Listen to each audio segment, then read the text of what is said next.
பரிசுத்த நாமத்திற்கு மகிமை உண்டாவதாக. இந்த காலைகளிலே தொடர்ந்து தேவனுடைய வார்த்தையை தியானிக்க கர்த்தர் நமக்கு கிருபை பாராட்டுவாராக. யோவான் 15:16 நாம் வாசிக்கிறோம். கர்த்தருக்கு ஸ்தோத்திரம் உண்டாவதாக. நீங்கள் என்னை தெரிந்து கொள்ளவில்லை, நான் உங்களை தெரிந்து கொண்டேன். கனி நீங்கள் பிதாவிடத்தில் எதை கேட்டுக்கொள்வீர்களோ அது உங்களுக்கு தந்து அருளும்படி, கனி கொடுக்கும்படி, அந்த கனி உங்களை நிலைத்திருக்கும்படி நான் உங்களை அழைத்தேன் என்று கர்த்தர் சொல்லுகிறார். தொடர்ந்து நாம் அந்த கனியை குறித்து தியானிக்கும் போது மத்தேயு சுவிசேஷம் 7ஆம் அதிகாரம் 16 21 வசனம் வரை வாசிக்கும் போது, அவருடைய கனிகளினாலே அவர்களை அறிவீர்கள், முட்செடிகளில் திராட்சை பழங்களையும் முட்பூண்டுகளில் அத்தி பழங்களையும் பறிக்கிறீர்களா? அப்படியே நல்ல மரம் எல்லாம் நல்ல கனிகளை கொடுக்க மாட்டாது. கெட்ட மரம் எதுவோ அது கெட்ட கனிகளை கொடுக்கும். நல்ல மரம் கெட்ட கனிகளை கொடுக்க மாட்டாது. கெட்ட மரம் நல்ல கனிகளை கொடுக்க மாட்டாது. நல்ல கனி கொடுக்கிற மரம் எல்லாம் வெட்டுண்டு அக்கினியிலே போடப்படும். ஆதலால் அவருடைய கனிகளினாலே அவர்களை அறிவீர்கள். ஹல்லேலூயா. துவக்கமும் அப்படிதான் சொல்லுகிறது. உங்களை தேவனுடைய பிள்ளை என்பதை மற்றவர்கள் எப்படி அறிவார்கள்? கர்த்தருக்கு ஸ்தோத்திரம். நீங்கள் கொடுக்கிற ஒரு நல்ல கனியினாலதான். நல்ல மரம் நல்ல கனியை தான் கொடுக்கும். கெட்ட மரம் கெட்ட கனியை தான் கொடுக்கும். நல்ல மரம் கெட்ட கனியை கொடுக்காது. கெட்ட மரம் நல்ல கனியை கொடுக்காது. ஒரு நல்ல மாம்பழம் மாங்கொட்டையை விதைக்கும் போது அந்த மாங்கொட்டை நல்ல மாம்பழத்தை தான் தருமே தவிர ஒரு வேப்ப பழத்தை தராது. மரத்துக்கே அப்படி ஒரு நல்ல சுபாவம் இருக்குமானால் தான் விதைக்கப்பட்ட அந்த விதையினுடைய கனியை தான் தர வேண்டும் என்று சொல்லி ஒரு மரத்திற்கு ஒரு எண்ணம் இருக்குமானால், அவருடைய சாயலுக்கு ஒப்பாய் சிருஷ்டிக்கப்பட்ட நமக்கு எவ்வளவு அதிகமாய் ஆண்டவர் அவருடைய மற்ற உலகத்தை எல்லாம் வார்த்தையினாலே சிருஷ்டித்தார். எல்லாவற்றையும் உண்டாகப்படுவது என்றார், உண்டாயிற்று. ஆனால் ஒரு மனிதனை மட்டும் தன் கரத்தினால் மண்ணை பிசைந்து தன்னுடைய ஜீவாத்மாவை ஊற்றி அவனை ஒரு மனிதனாய் உருவாக்கி அந்த மனிதனுடைய எலும்பிலிருந்து ஒரு ஏவாளை உண்டாக்கி ஒரு குடும்பத்தை கர்த்தர் ஸ்தோத்திரம் வாய்க்க செய்தார். ஆனால் அவர்களுக்கு கர்த்தர் எதை எதிர்பார்க்கிறார்? அவருடைய திவ்ய சுபாவங்கள் வெளிப்பட வேண்டும் என்று சொல்லித்தார். ஆனால் மரம் கூட தன்னுடைய அந்த எந்த கொட்டை அது நடப்படுகிறதோ அதே பழத்தை அழகாய் கொடுக்கிறது. ஆனால் ஆண்டருடைய சாயலுக்காய் சிருஷ்டிக்கப்பட்ட நாமோ, கர்த்தருக்கு ஸ்தோத்திரம், மாம்ச கிரியைகள் தான் வெளியரங்கமாகிறதை தவிர தேவனுடைய சுபாவங்கள் நம்மளை வெளிப்படவில்லை. உங்களை தேவனுடைய பிள்ளை என்பதை எப்படி அறிவார்கள் தெரியுமா? உண்மையாகவே நீ தேவனுடைய பிள்ளை தானா? இன்றைக்கு அநேக அந்தி கிறிஸ்துவின் ஆவிகள், கள்ள தீர்க்கதரிசிகள், தவறான உபதேசங்கள் சபைகளுக்குள்ளே கடந்து வருகிறது, சமுதாயத்துக்குள்ளே கடந்து வருகிறது. ஆனால் அது உண்மையான காரியமா? உண்மையான ஊழியக்காரர்களா கூட நீங்க எப்படி அறியணும் தெரியுமா? அது அவர்களிடத்திலே கனிகள் வெளிப்படுகிறதா, அந்த அன்பு இருக்கிறதா, அந்த இரக்கம், தயவு, சந்தோஷம், சமாதானம், நீடிய பொறுமை, தயவு, நற்குணம், இரக்கம், இச்சை அடக்கம் இருக்கிறதா என்று சொல்லி நீங்கள் ஆராயும் போது அந்த ஆவியின் பகுத்தறிவு என்ற அந்த வர்றம் உங்களுக்குள்ளே கிரியேட் செய்யும் போது உண்மையாகவே நீங்கள் அறிவீர்கள். உங்களை எப்படி அறிவார்கள் நீங்கள் தேவனுடைய பிள்ளை என்பதை? உங்களுடைய கனிகளினால். இன்னொரு ஓமையும் கர்த்தர் சொல்லுகிறார். லூக்கா சுவிசேஷம் 16ஆம் அதிகாரத்தை 13ஆம் அதிகாரத்தை வாசிக்கும் போது அந்த இடத்திலே இன்னொரு ஓமையும் சொல்லுகிறார்.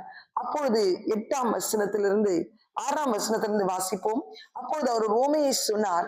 ஒருவன் தன் திராட்சை தோட்டத்தில் ஒரு அத்தி மரத்தை நட்டு இருந்தான். அவன் வந்து அதிலே கனியை தேடின போது ஒன்றும் காணவில்லை. அப்பொழுது அவன் தோட்டக்காரனை நோக்கி, இதோ 3 வருஷமாய் இந்த அத்தி மரத்தில் கனியை தேடி வருகிறேன், ஒன்றையும் காணவில்லை, இதை வெட்டி போடு, இது நிலத்தை ஏன் கெடுக்கிறது என்றான்.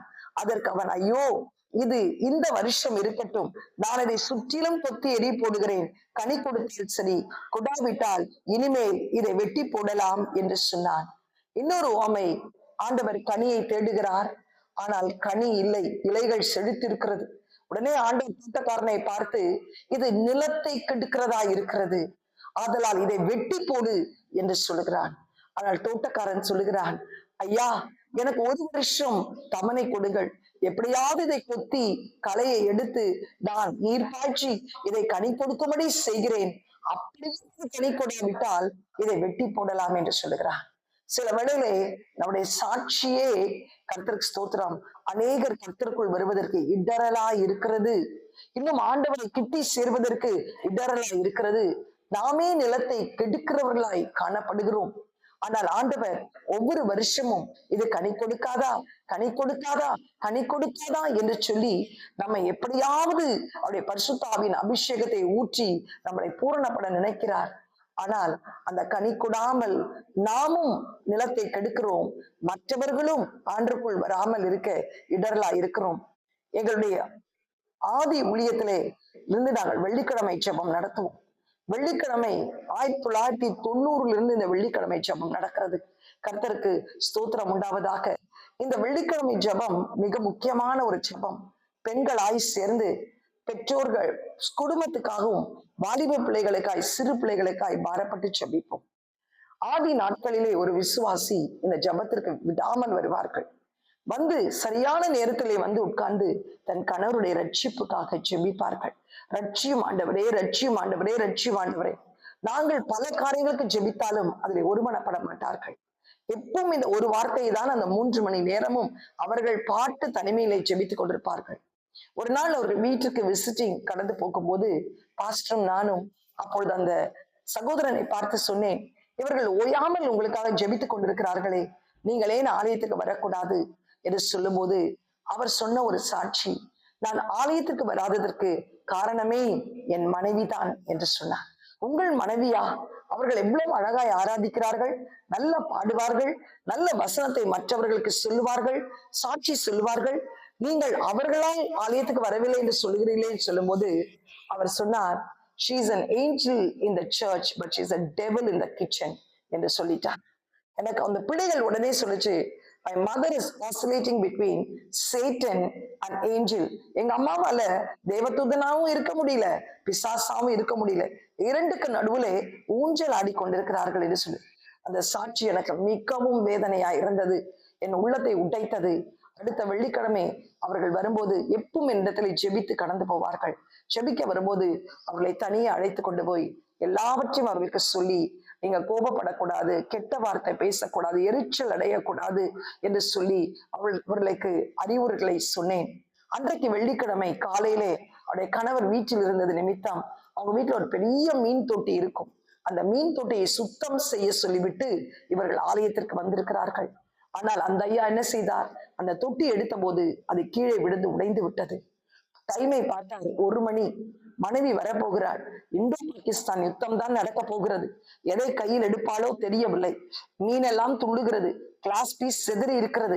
கடகடன்னு அவரால் அதை கிளீன் பண்ண முயற்சிக்கிறார். பெல் அடித்து விட்டது.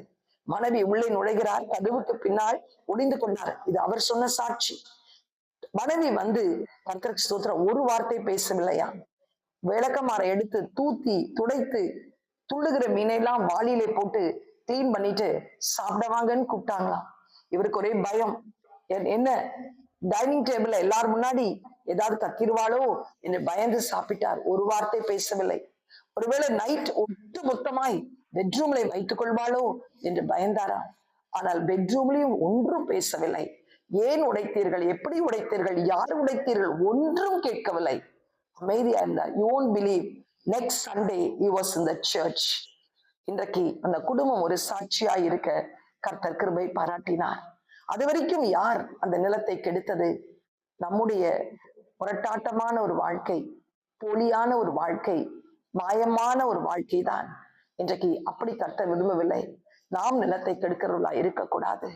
கனி கொடுக்க முடியாத சூழ்நிலையிலும் கனி கொடுத்து அந்த கனி நம்மளை நிலைத்திருக்கும் போது மற்றவர்கள் மாற வேண்டும் என்று ஜெபிப்பதை காட்டிலும் நாம் நம்முடைய சுபாவத்திலே மாறும் போது அடுத்தவர்கள் தானாக மாறக்கூடிய ஒரு சூழ்நிலையை கர்த்தர் தருவார்.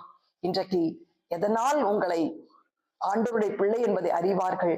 நீங்கள் கொடுக்கிற நல்ல கனியினால் தான். நல்ல மரம் நல்ல கனியை தான் கொடுக்கும், கெட்ட மரம் கெட்ட கனியை தான் கொடுக்கும். உங்களை எதனால் அறிவார்கள்? கனிகளினால். கர்த்தருக்கு ஸ்தோத்திரம். ஆண்டவர் எதிர்பார்க்கிற கனி உன்னிடத்தில் இல்லாத பட்சத்தில் நீ நிலத்தை கெடுக்கிறவளா இருக்கிறார். அப்பொழுது ஆண்டவர் அதை வெட்டி போடு என்றார். ஆனால் இந்த வருஷம் ஒரு தவணை கொடுக்கிறார். மனம் திரும்புங்கள், கனி கொடுங்கள், கர்த்தர் உங்கள் குடும்பத்தை ஆசீர்வதிப்பார். உங்கள் குடும்பத்தில் இருக்கிற அனைவரையும் கர்த்தர் ரட்சிப்பார்.